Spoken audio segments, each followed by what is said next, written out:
Hey folks, building your English vocabulary is essential to improving fluency. That's a fact. If you don't know many words, you cannot say much. The more words you know, the less time you need to think of what to say in a conversation.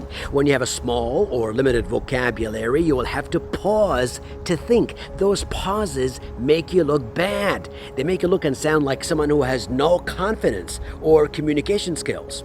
Now ask any person or an English teacher about how you can build your English vocabulary, and you will hear the same tips, like you should read books and use a dictionary, listen to songs, watch movies, etc. And these are all true, but none will build your vocabulary fast enough, especially when you're preparing for an English exam like the IELTS or Pearson or TOEFL. Before I give you my tip, let me tell you why building your vocabulary is challenging and difficult, particularly for adults.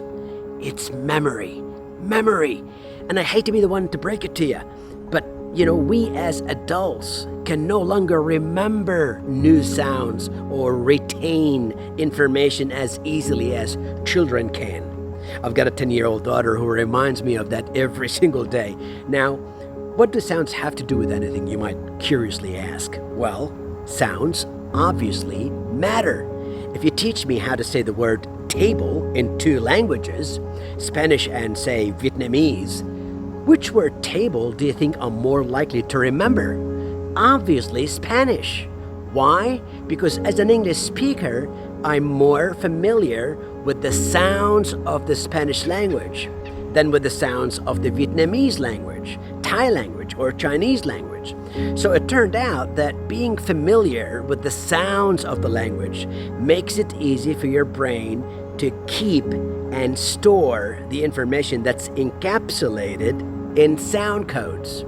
Because that's what the spoken language is. It's information or meanings coded with sounds. And what your brain does is decode the sounds so that it can figure out what it is that the other person is saying.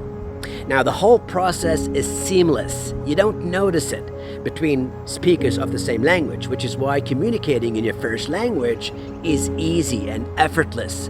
But when we do this in a foreign language, then every word, phrase, or sentence could become a challenge if your brain is not trained to decode the sounds, right? So that's what you gotta do. You gotta decode the sounds of the language. Now, with that in mind, English learners need to find a way to build their English vocabulary by reducing the memory overload as much as possible. Now, let's see how we can do that. Let's assume you just learned a new word, okay? And let's say this word is information. It's easy to remember the word information because wherever you go, you find information. You receive information, you ask for information. After all, information is important. So, information has now become part of your vocabulary and memory.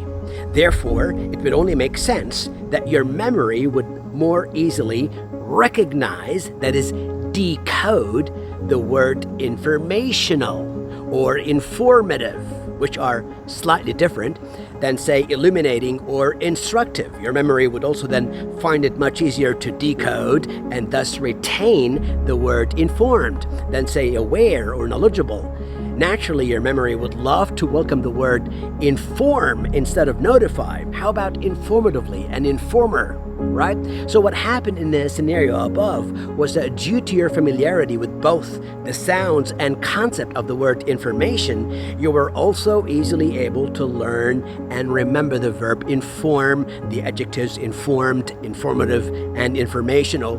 That is an example of how one word can help you add 4 new words onto your repertoire. There are obviously hundreds of other examples. If you want to see more examples, complete a 2-minute quiz and read the article in our blog.